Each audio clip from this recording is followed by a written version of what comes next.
if you're worried about balance, here, this is a message, right? If you're worried about balance right now, you're scared. That's what it is. You're fucking scared because you want to have time for your friends and you're afraid to say no to them. You want to have time for your family because you're afraid to say, sorry. And if you don't give them a little bit of your time, that's what you're considered. What? Big ass selfish. You're selfish because you have to do A, B, and C to get your life. There's 2 words to handle all this. Fuck you. That's it. Welcome, everybody, in Mind Muscle Connection, episode 41. This episode, we were talking about either ghosting people or being ghosted. And some of y'all might think these topics are kind of off course with what we're doing, and they're actually dead on course when it comes to, bodybuilding, fitness, losing body fat, gaining muscle, getting healthier, just becoming a better person. Life still happens and life still throws you obstacles. And it's those mental obstacles that tend to throw people off their program. They let these things get in their way and keep them from progressing in general. And people don't realize that just because you start a program to be better, that life just stops. It still happens. So from experience, we talk about these things so that you guys can get some advice on how to get around them or how to get through them without falling off your program. This episode, we talk a lot about just being a better person in general and how other people can get in the way of that and how we deal with that to where we don't let that happen. So when you guys see these titles and you hear us start talking about stuff, you may think this is way off from what I thought about, but it's actually stuff you need to listen to, because when you start your own program, whether it's transformation or getting healthier, whatever, these things are going to impact that. And you need to know how to keep them from impacting that and how to move forward so that you don't let outside elements or people get in your way of you trying to do what you're wanting to do. With that being said, here is episode 41 of Mind Muscle Connection. Hey guys, welcome to Mind Muscle Connection, episode 41. Yeah, I put 41. So, all right, Akira, I'm gonna let you go ahead and take this one off since it's your topic of discussion. So go ahead. All right. So this incident stemmed from an interaction with someone who I considered to be a mentee.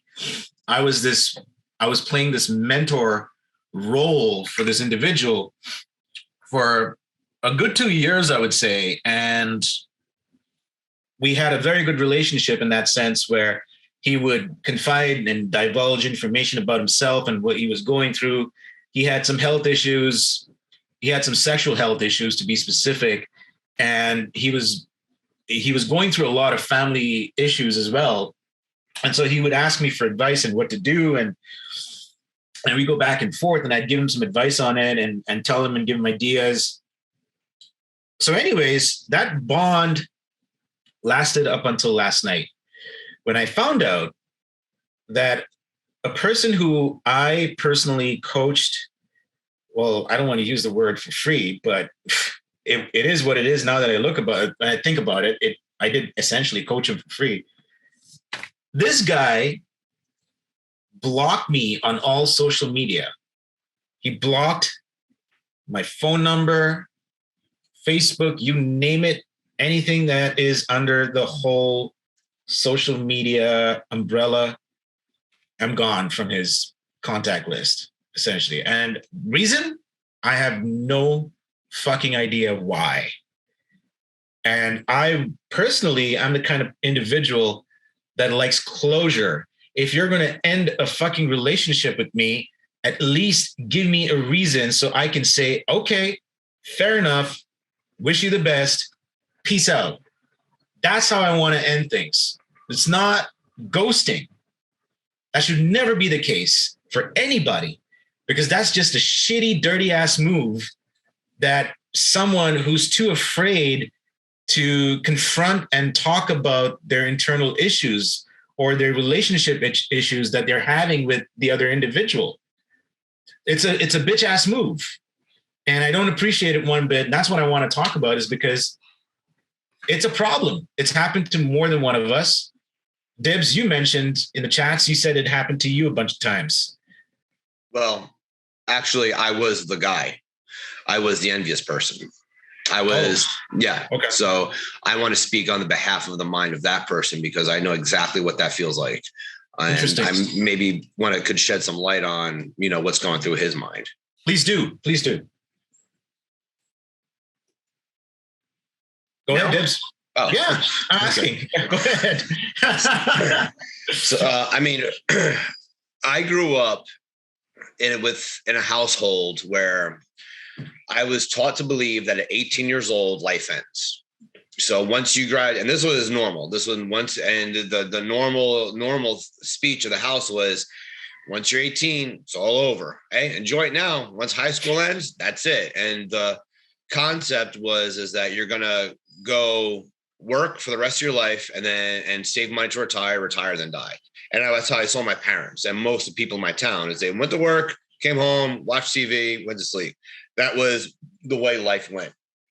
You know, you had to get married at 19. You know, I didn't, but that was like the biggest fears. And once you're 18, I even remember saying is like, well, my life's over now. I guess the only thing I can do is just, live through my children. I was like, what the fuck was I thinking, man? That's how fucked up I was. So during my high school years from 12 to 18, I was emotionally abused and mentally. Like a normal dinner for me would consist of, what does it feel like? My stepdad would sit down, but what does it feel like to know that you're going to be a failure when you grow up? Like, you still have time to change. You would say that to you? This was every night. This was every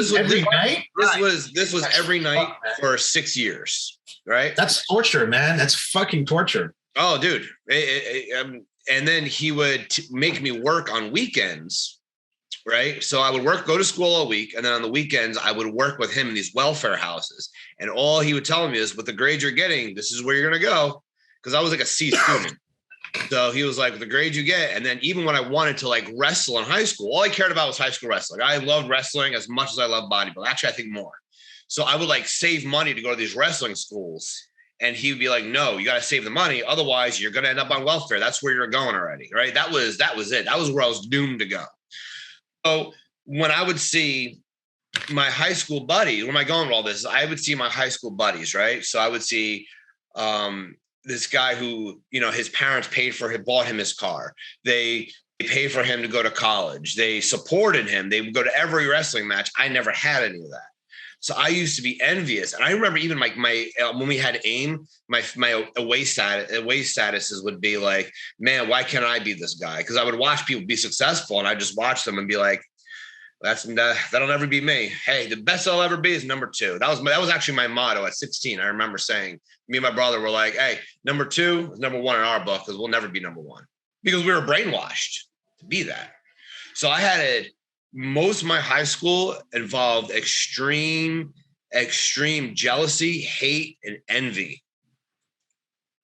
And I pushed that upon so many people because I was so jealous that I just couldn't get what the other people got. And by the way, at 18, it was all over. And that's why I was homeless at 18.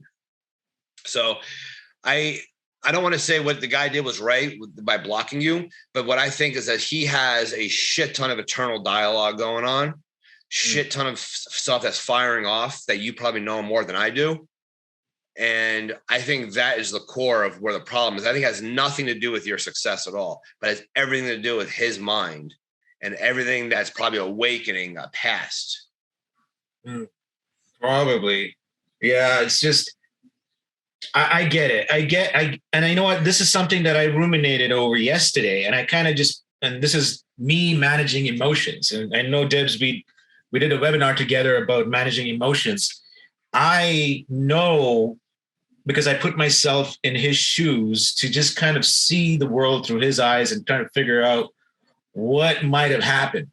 And the only answer I came back with was this ever-burning problem that he has with family and his sexual health. That's something that keeps coming up.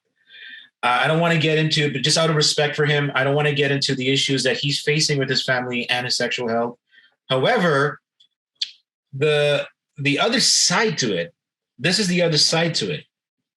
It's not fair for the individual who poured all of their care and attention into, I'm talking from the perspective of the guy who ghosted. So if I was him, I just wish he would have thought of the amount of care and investment that I gave him, right? Because I know I did it with without even thinking. I did it out of the goodness of my heart. I'm saying I'm trying to be as humble as I can, but at the same time, you know what I'm trying to get at. Yeah. I did it because I cared. And to receive that in return, it's not fair for the individual that puts that care out there. You see what I'm saying? Yes. So there's two sides to it. On one side, I get exactly what you're saying. I totally get it. You know, I've gone through that phase too, but I've never ghosted people. That's just personally who I am. I've either talked about it. I've come up to them and said, listen, I know you're successful, but right now my mind's not there. And I just don't want to, I can't watch you continue to become successful knowing that I'm never going to be there. So I'm going to take some time off from our friendship. I've actually said that. I've been very open and honest about stuff like that before, but that's me. That's not everybody else. What I'm saying is there's always two sides to the coin, right? Always. No matter what you do, there's always two sides to the coin. And I'm speaking from my side of the coin because I just feel like I've been burned. You see, has that happened to you personally, Dibs or Jed? Dibs, you spoke from the perspective of you doing that, but has it happened to you? Have you been on the receiving end of something like this? Yeah, from women. Oh, yeah. That was the fucking thing. I spent all 2019 being ghosted. I lost opportunities because ghosting. And the thing is that when a girl does it, it's okay if they ghost. You know what I mean? If a guy does it to a girl, he's a douchebag asshole. But not necessarily. I don't think I've ever really went through like a lot of people ghosting me. A lot of relationships I've built when I was I'm not mean to be taking up a lot of time, but I'm talking very deeply here. In 2009, I almost killed myself by overdrinking NyQuil. And I believe in God. If this doesn't make you believe in God, then I don't know what will. Right. So I was drinking almost a half bottle of NyQuil every night before I went to sleep. And because I just didn't like where my life was. I was cooking on the ship, doing the food service. I just left fucking like an awesome command. And I went from being a badass to serving food, and my mind couldn't handle that. So instead of going for help, I was using depressants. And one day I was like, really wanted Subway, dude. I mean, I never wanted Subway, but I had the worst craving you can imagine for a Subway sandwich. So, fuck it, I'll go to Subway. I drive the Subway, right? And by the way, I'm fat now. I'm chubby, no abs, fucking boobs hanging, right? And I walk into Subway and I order a sandwich. I look at this guy next to me. He looks back down at me, looks up at me. And I recognize him. He was a Navy SEAL that I really admired, really greatly admired. And I talked to him and he's like, what the fuck happened to you, man? He's like, you look like shit, dude. So I sat and talked with him and he says, I'm giving you an order. He says, this is a direct order for me. He says, every single person you meet in your life from here on out has to have a positive reflection of you. I want them to think that like Dibs are like, fuck yeah, I love that guy. Everybody has to have that because not many people walk this world with that, can have that effect on people. But if you can, that's how you'll change the world. And the next day, cut all the fucking, depressants out, the alcohol and the fucking NyQuil.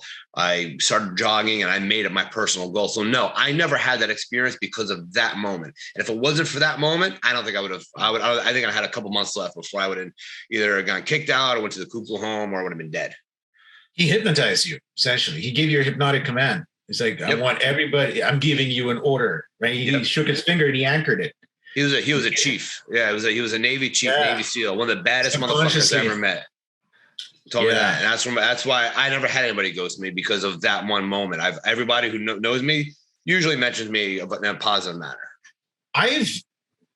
Jed, I'm gonna ask you too. I just want to mention this. This is probably surprisingly the third time this has happened to me, and I've noticed a pattern. I think the pattern is the moment you are incredibly successful, confident, and you're radiating this aura of being able to be indifferent to adversity. I think the people that aren't in that same space they tend to feel left out, and they tend to feel like they don't belong in that same path. And so they just walk away from that thinking, okay, well, I need to get away from this because this is too much for me to handle. What do you think about that, Jed? Well, I'm sitting here listening, thinking about what you guys have been saying. I think this specific guy just hasn't dealt with his issues, and that's what a lot of it is. Because he heard about it, he probably took it personally when he shouldn't have. He didn't see the bigger picture of why it was brought up somewhere. And I mean, he wasn't singled out or anything. So it tells me he still, like Dib says, still needs to learn how to cope with his issues and learn that, hey, you've got an issue that a lot of other people have, and what is triggering you is actually an effort to help more people that have this issue, but now you're thinking everything's about you. And when it gets mentioned somewhere else without your name or anything being dropped, you think it's coming after you. So now he's hiding from the problem. Honestly, this is another reason why I don't really like helping friends for free if I have a business. And if you're really a friend and your other friend has a business, you need to support it by paying. Yeah. Don't ever ask a person that does a service or a business if they'll give you free help or free advice. That's usually a red flag. And I used to do that. And those type of people usually aren't going to listen, or something bad is going to happen. In my whole 10-year career of doing this, I have trained maybe 2 people for free that saw it to the end and did really well. And that was because they previously had paid me and they knew a lot. And they were just kind of on for the ride and wanted some advice more than just flat out help, like have everything done for them. So that's correct. Yeah. And like somebody commented, yeah, you should pay full price. If I know people that got side businesses and stuff and I go take advantage of that, I usually tip and put more on. If I go to somebody that does like sports therapy, massage, whatever, they charge $80, I usually give them $100. And that's my friend starting their business. I'm going to support that. I never, ever expect them to do it for free. And the fact that you went out of your way to help this guy for free for so long, now you see why you don't do that. Because like he just vanished. There's no income, nothing to show on your end that he did.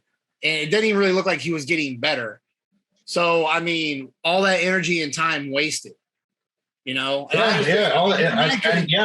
It was good intentions in there. But then you can see what happens when you do that, because people, it's not that you have bad intentions, is that these people get used to that and they start taking advantage of it.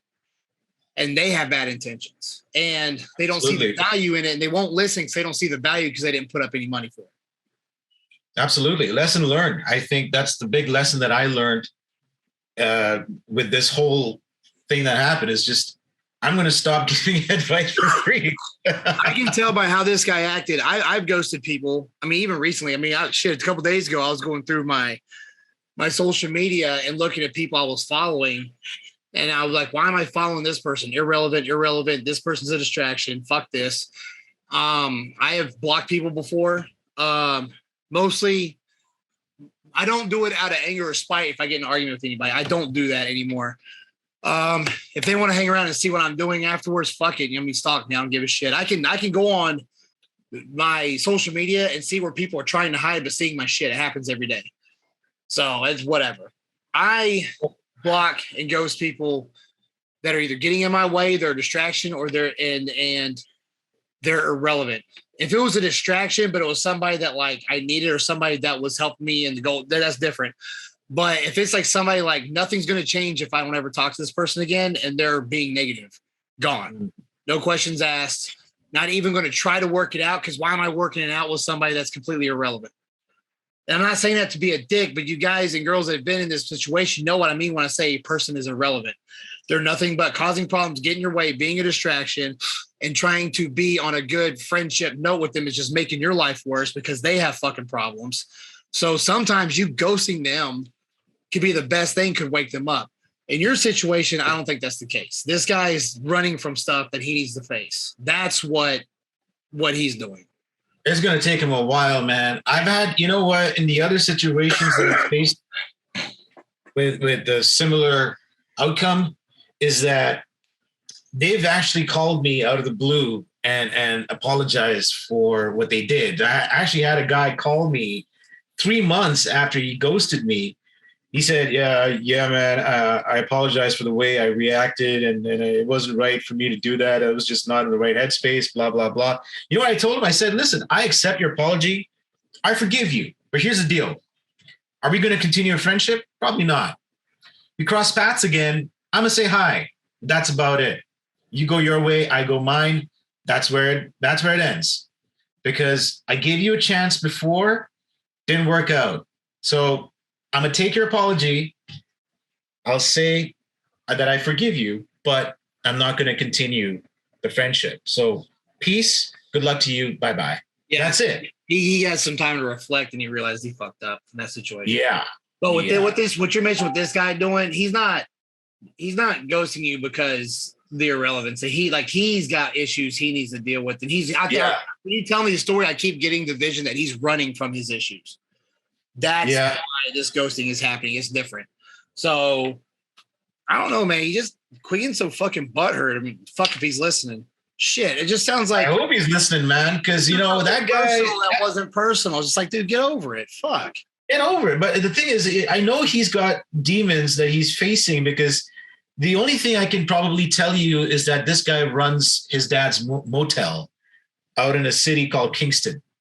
And pretty much that's all he does all day, every day. Has no life to live outside of that, because if he takes a break, his dad gets on his ass, says, well, why are you away from the motel? Get your ass back here. You got to take customers and calls and shit. So this guy's literally never away from his desk. So I can imagine the amount of torture and pain that he's going through because he doesn't have a social life, right? I think that's probably one of the biggest causes for his internal eruption, so to speak. I am probably the king of ghosting, and RJ actually yelled at me for this. Really? He didn't yell scold me, but he asked, like, why do you do that? And I was very, very, very straightforward, and I stand by what I say. If somebody is a distraction, somebody gets in my way, if I know somebody's going to cause chaos, cease to exist. Snap my fingers. Literally like that. Because it's very noticeable. It's very noticeable who's there, who's really there, and who's causing the chaos in your life, who's not. And I don't have time for chaos. I don't have time for drama. I don't have time for distraction. If it does not involve somehow me becoming a better person, better athlete, and the people that I'm around are stopping me from being a better gone. Without even acknowledging, because I think most of the time people know what the fuck they're doing. I think 99% of the time people know exactly what they're doing. Yeah, they do. People are talking shit for one reason: to stay active in your life. You know, that's the only reason people talk shit. When you cut people out, like, oh, this person's talking shit. Well, their lives are so empty. The only way they can stay involved is to talk about you. Yeah. Right. Yeah. One thing I've noticed getting at a very successful level as an athlete is that it's harder to say no, because everybody wants some of your time. And for example, I went to a seminar Thursday night, right? PSI. You ever hear of it? I heard of it. It's PSI. an occult. Yeah. It's an occult. It's a fucking cult.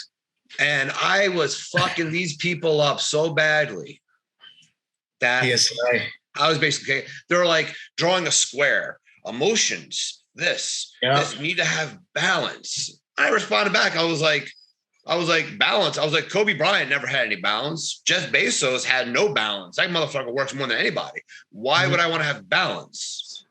I was like, well, we're going to teach you, the keys. One of the keys to happiness is to have a peace of mind. I was like, I'd rather win and be miserable than lose and have a piece of fucking mind. And that's what they're teaching you, is that it's okay. I'm like, you're teaching being average, and you're teaching people that being happy with being average is okay. So they're like, we will teach you the one secret that guarantee you'll get exactly what you want. So I typed in the chat bar. So you're saying if I do this one thing, I will win the Olympia next year?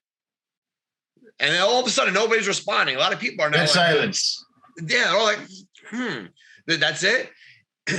Like, all you have to do is think about what you want, and it will happen. So I was like, I'm pretty sure the Jews in Auschwitz thought about leaving 24 hours a day. But that didn't work. You know what I mean? Like, dude, these guys were getting so fucking pissed because I'm just, and the thing is, I wasn't doing it to be a dick. I literally wasn't. No, you're making a point. But I'm doing it because you're just spewing out bullshit, and these people that are just like sheep are like, oh yeah, it's about balance. You got to do a little bit of this, a little bit of that. No, you think David Goggins got balance, dude? You think Donald Trump had balance when he was president? And he doesn't stop. Jeff Bezos, the people that are massively successful don't fucking stop at what they're doing. So for me to cut people off is very simple. I don't give two fucks about if you're worried about balance. Here, this is a message, right? If you're worried about balance right now, you're scared. That's what it is. You're fucking scared because you want to have time for your friends and you're afraid to say no to them. You want to have time for your family because you're afraid to say sorry. And if you don't give them a little bit of your time, that's what you're considered. What? Big ass selfish. You're selfish because you have to do A, B, and C to get your life. There's two words to handle all this. Fuck you. That's it. That's the guilt trip because they know they can't do what you're trying to do. So they give you a trip. Yep. Guilt is the most powerful emotion that there is. Guilt will destroy any motivation you have. Yeah. You can be the most motivated motherfucker, but somebody you care about guilts you, it'll crush it right away. I'll go one step further. I'll say that guilt has been programmed since the beginning of fucking society. Since the beginning of fucking society. I don't mean any disrespect to any of the parents out there, but unfortunately, that's how children are programmed. Don't go out there because there's a stranger waiting to nab you, put you in that little black fucking truck and take you away. Don't buy candy from strangers because same shit's going to happen. Don't do this. Don't do that. Don't do this. I think those are good principles. What the hell are you saying right now? Wait a minute. What are you saying? I would tell my son, don't go to that stranger by candy. No. I'm painting a loose picture about the number of rules that have been installed in us. I'm just throwing shit out there. But here's a better metaphor. Before everyone thinks you're like some sort of fucking child kidnapper. Well, here's a better metaphor. No. You got me wrong. You got me wrong. I'm trying to save you here. Say, hey, don't do that. What would your mom think if they saw you doing this? Hey, people are watching you. Don't wear that. That's the way parents do. Children are relentless. We're teaching them to be relent. So if you had a 4-year-old say, go get dressed, they'll wear a cape, they'll put some fucking gloves on from the thing, they'll wear 2 different boots. They don't give a fuck you can't wear that out in public. You have to dress like this. Right. I'll tell you why I brought up the stranger thing. Because you got to hear this. Listen to this. It'll make sense when I explain it. That's why I said you got me wrong. Let me explain. The reason why, I mean, of course, you don't want your kid to go to a random creepy old stranger, but there's guidelines. There's things that you have to let your kid know as they're growing up, because that stuff stays in their head. Now, when they get out there and a guy approaches them, let's say if you're a girl and a guy approaches them, well, what is the guy? He's a fucking stranger. So that shit is still in their head, subconsciously programmed to not have a conversation with a stranger because they don't trust them. There's that trust issue. Right? That's what I'm talking about. Did you ever hear of Mr. Nightmare on YouTube? No, sounds like something to watch. So Mr. Nightmare, right? It's just something I listen to at work because I need background sound. And these people submit like stories from the last like 10 years of like how they almost got kidnapped or paranormal shit. And he just reads them. This guy's got, remember Unsolved Mysteries? Fuck yeah. The guy's voice, that guy's voice is what made that shit. Robert Stack, yeah. Yeah, so this guy's voice is what makes it. And he just reads the stories. And then he'll be like, and it's just a story. Be like, and then the guy grabbed me and I didn't know what to do. So I kicked him and I ran as far as I can, but his friend was waiting for me. He's still out there right now. I don't know if he'll ever be caught. Like, and it's just like those types of stories, man. I'm telling you, like, I don't, obviously you don't know if they're true or not, but it's fucking like crazy to listen to. Like, man, is this shit really happening in America? I'm like, man, I'll never let my fucking kids go out of the house. Fuck, dude.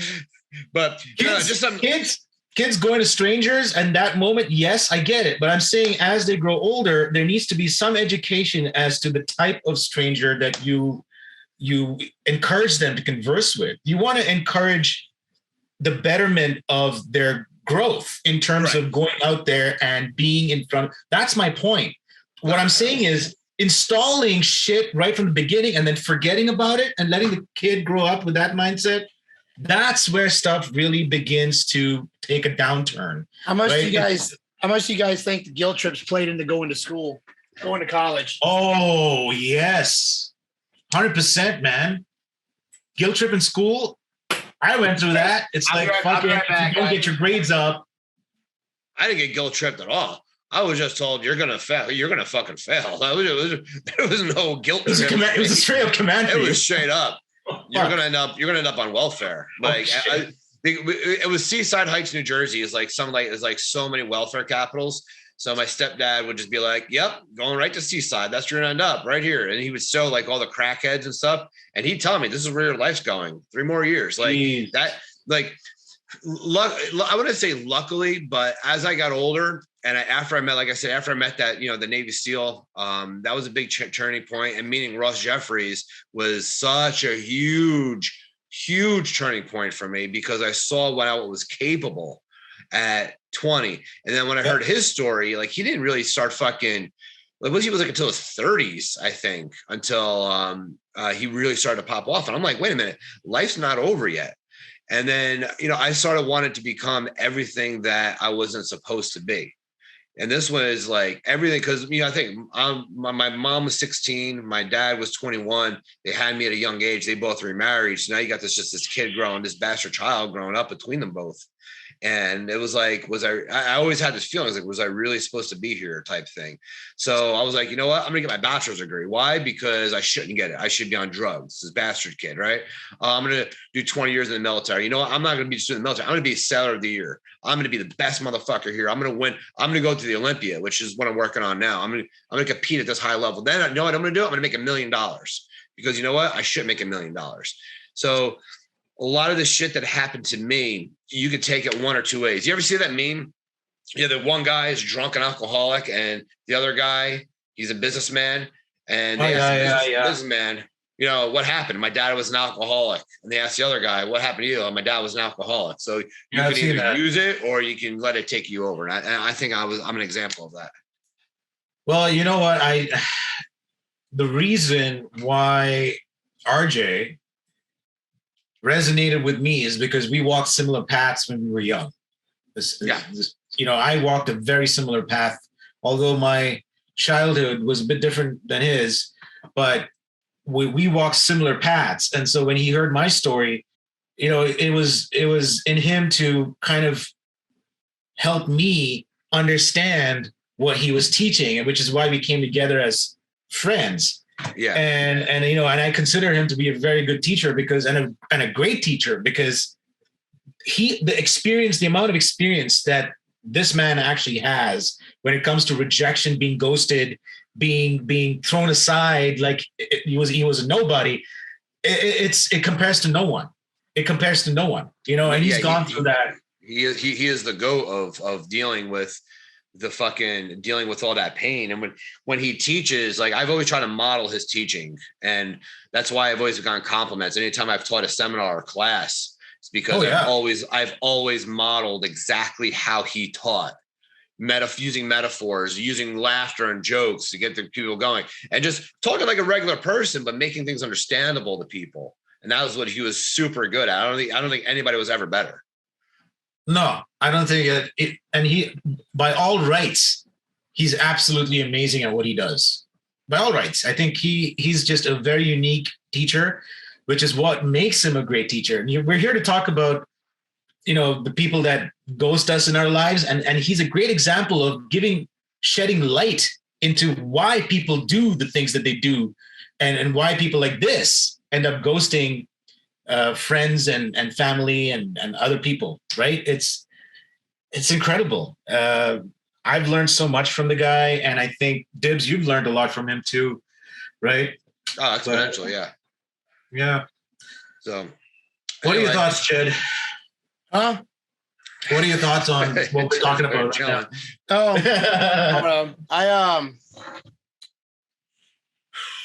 Trying to think. I had somebody ghost me not too long ago just because I called them out on some bullshit.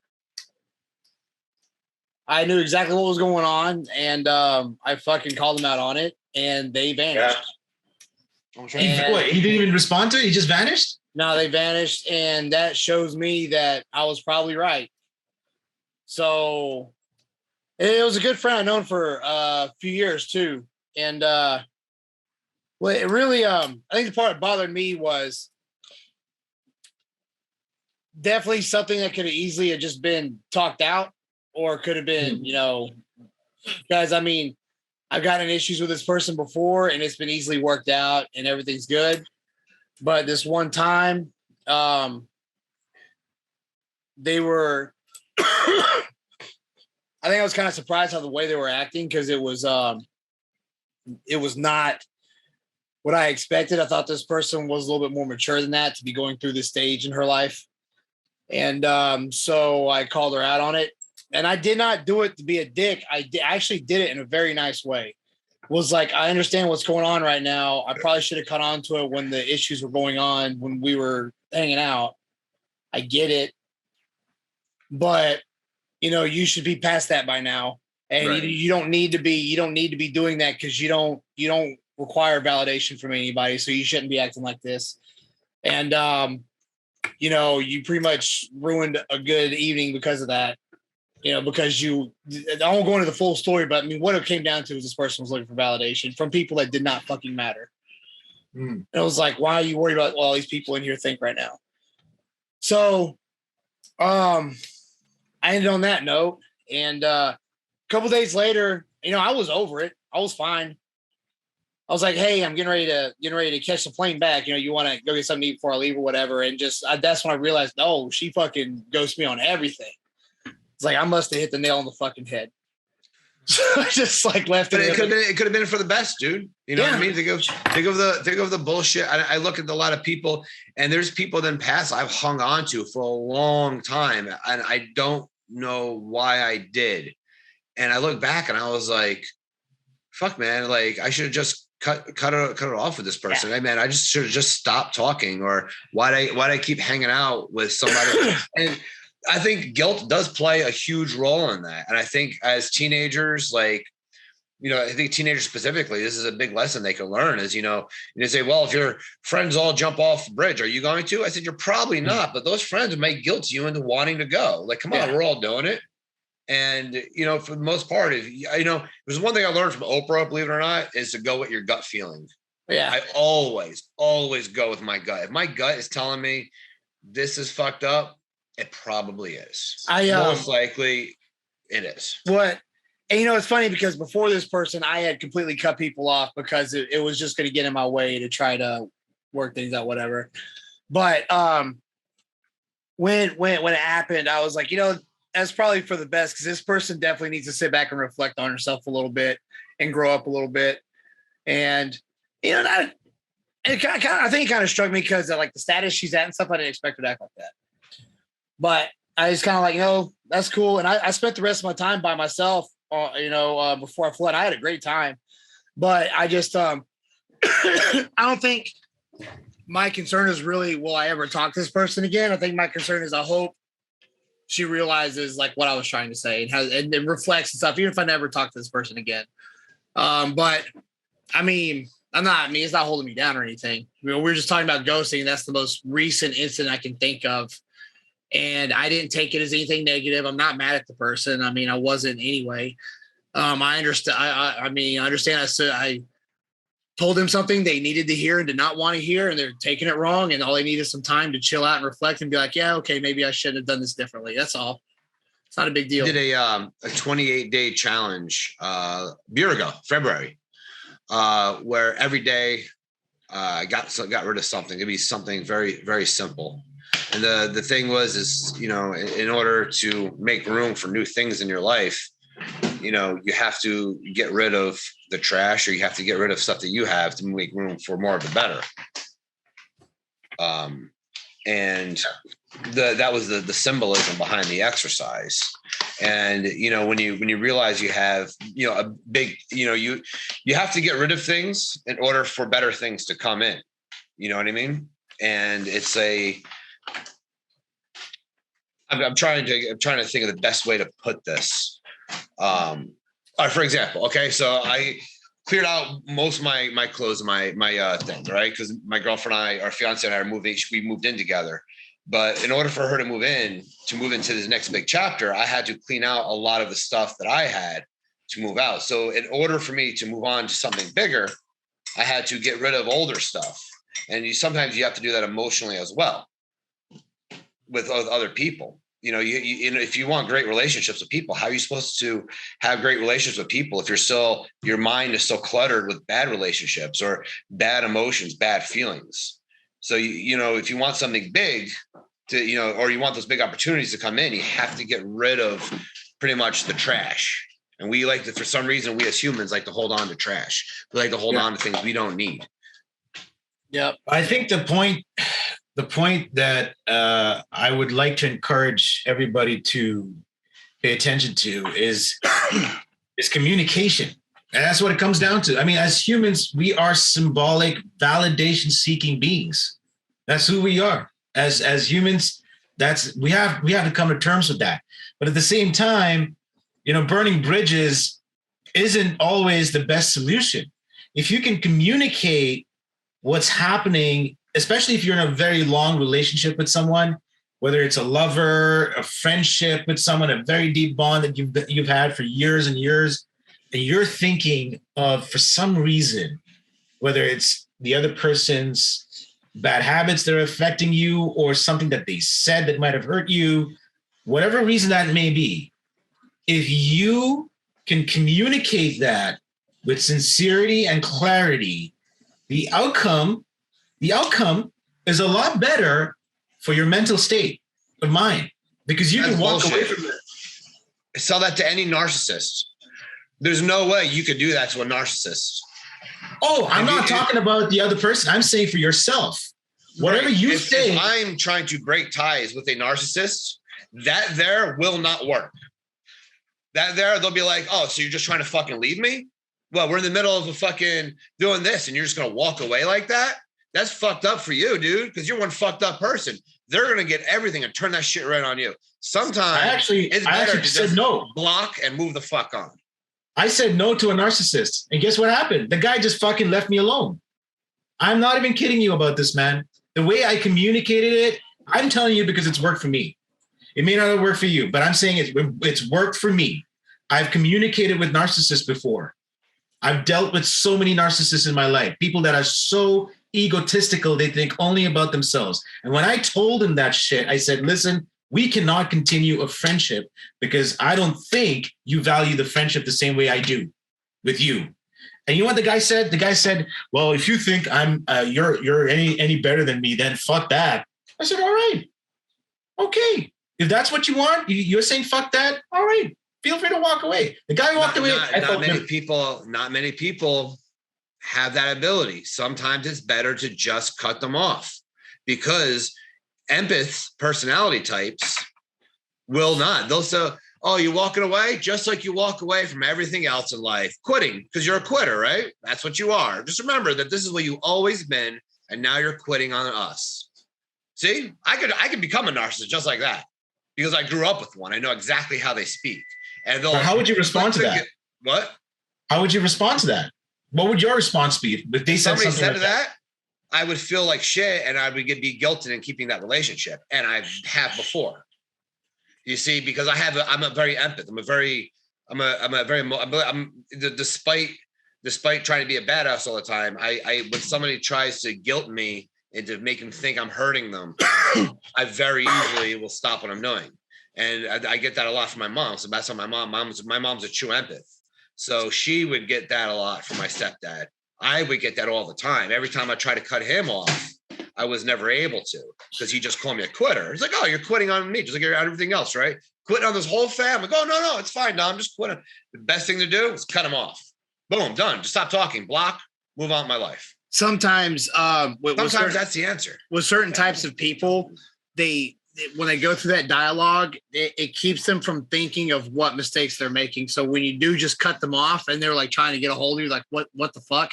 Now they have that moment of like that eureka moment where they might sit back and go, okay, what the fuck? This is like the third time somebody's done this. Like, what the fuck am I doing wrong? If there's any hope for that person to save themselves, then they'll have that thought. So if you like did say with some people, if you just keep engaging in dialogue, they're just going to keep trying to twist shit until you fucking go back. So it's sometimes, and I've had to do this to people in the family too, that would do the same shit, give you guilt trips and stuff when you try to break off, to where you just have to like sever everything. And no matter how bad off that person's doing, you cannot contact them, help them or anything, because if they get that little bit of hope, they're going to go right back into their bad fucking habits. Yeah. You have to just hope they wake the fuck up. Toxic people that are toxic, you just got to get rid of them. You just got to ghost them, because they'll never let go, and then they'll blame you for everything. I've been before. I've had extremely toxic people. Like, it's funny because it's happened multiple times. Toxicity, where you're like trying to be there, you're trying to help, but you're just getting more drama, and you're just like, okay, you know what? It's better if I just don't talk to you anymore. And then you block them, and then guess what? Oh my God. Dibs, he's a fucking crazy guy. It's immediately your fault. That's immediately what people do. They'll throw it right back on you. But people know the truth, though. When they tell their friends and stuff what's going on, and if they know how that person is, they're going to know that you're not crazy. They're going to know that you did the right thing. Yeah, they've messaged me and told me, like, oh, this person's saying how fucked up you are, how crazy you were. And I was like, well, what did I do exactly? That was like, well, it is. Oh, you just stopped talking to that person. I go, yeah. You know they're nuts, right? Like, oh, no. She was nuts. I was like, exactly. Like, yeah, exactly. Completely crazy. Boom, done. Nope. Bye. All right. Well, I want to respond to this. I want to respond to this. So here's the thing about, I guess this is what makes us different individuals, right? Because Dibs, you have a way of going about with your methodology, right? The way I've gone through life, I've come to the point, I used to be like that. I used to be like exactly like what how you respond to people like this. I used to cut them off. I've done that before when I was younger. I'm saying personally, this is my personal standpoint. This does not belong to anybody else. Don't take it as something that I'm preaching. This is just for me. Personally, what I've learned over the years is that we can choose how we want the response to filter through our heads. That's something I learned through NLP, right? NLP has taught me we can choose the way the person that we're talking to responds to us in our heads. We can take whatever we want as the meaning behind those words. Now, right? So what I'm trying to say is, when we communicate our intentions and we communicate what we feel is going wrong with the relationship, we're not doing it to send the other person on a guilt trip. We're doing it to let them know, okay, what I don't like where this is going, I don't see and appreciate where this relationship is going. I'm calling it out, but that doesn't mean that I expect a result from it. I'm doing it without any expectations. Now, if the person decides to respond the way that you've illustrated before, like with narcissists, if they respond that way, it's up to me to take it. It's up to me to decide how I want to take that response. If I want to be sent on a guilt trip, I will definitely go on a guilt trip. If I take it and said, okay, this person is definitely having some serious issues, the best thing to do is just walk away from this conversation. But at least I know personally, I've done my part and my job of letting the other person know what they've done isn't appropriate. A lot of people don't have those NLP skills. No, I'm not saying they should. I'm not saying they should. How do you tell somebody who doesn't understand communication like we do? We have years of training in NLP. You know, well, this is why we're putting these podcasts out, because we're trying to educate people in this, right? That's why we're highlighting these points, is to let people understand that there is a way to get out of situations like this without creating conflict. That's all I'm saying. the way I provide that example is when I was in Norway. See, if you're hanging around with 10 losers, you're going to be the 11th. You know what I mean? You hang around with 10 winners, millionaires, you're going to eventually become a millionaire. I'm a believer, and you are the sum of who the fuck you hang out with, right? But when you're forced in that spot, like when I was in Norway with 5 people who want to go drinking tonight, and I'm that one who doesn't want to go drinking, I want to go to the gym. Well, then 5 disappear and leave you alone. You're gonna feel a little some kind of way.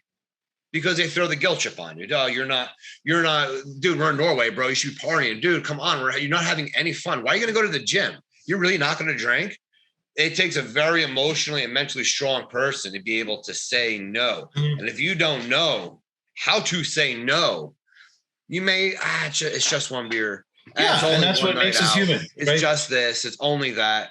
Yep. And that's how people fall off. That's why I say you're the sum of the people you hang out with, because everyone will guilt trip you, or will guilt trip you into, if it was hanging out with 5 gym goers, but come on, bro, just come on, work out with us for an hour. You know, you'll be guilt tripped into something positive. I'd rather be guilt tripped into something's going to benefit me. Yeah. Sure. Well, that's what makes us humans, right? I mean, like I said, we're all symbolic validation seeking beings. And it's not something that I'm pointing a finger at. I'm just saying that's just who we are. Essentially, that makes us human beings. And I'm proud that I'm human. It's just we learn is the point here. We learn from these experiences. We learn from these events and the interactions that we have with people around us, right? Enlightenment. That's what it comes down to. All right. Anything, guys? What was I going to say? Fuck.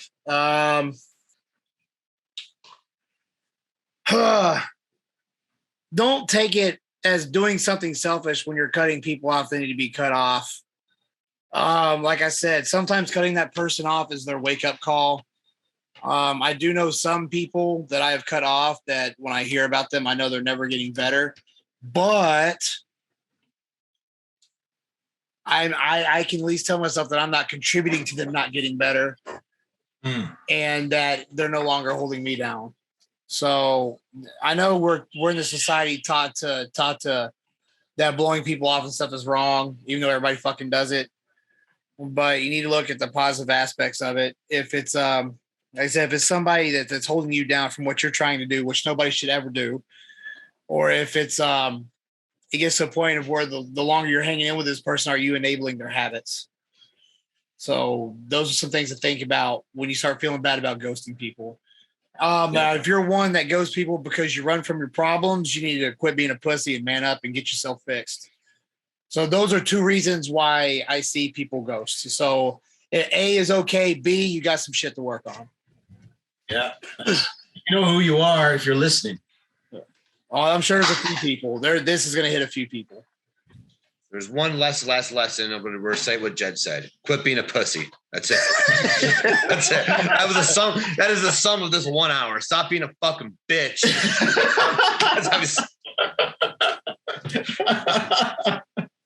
All right, gentlemen. All right. I will see you guys all next week. Yeah. Yes. Have a good weekend, guys. Here's out.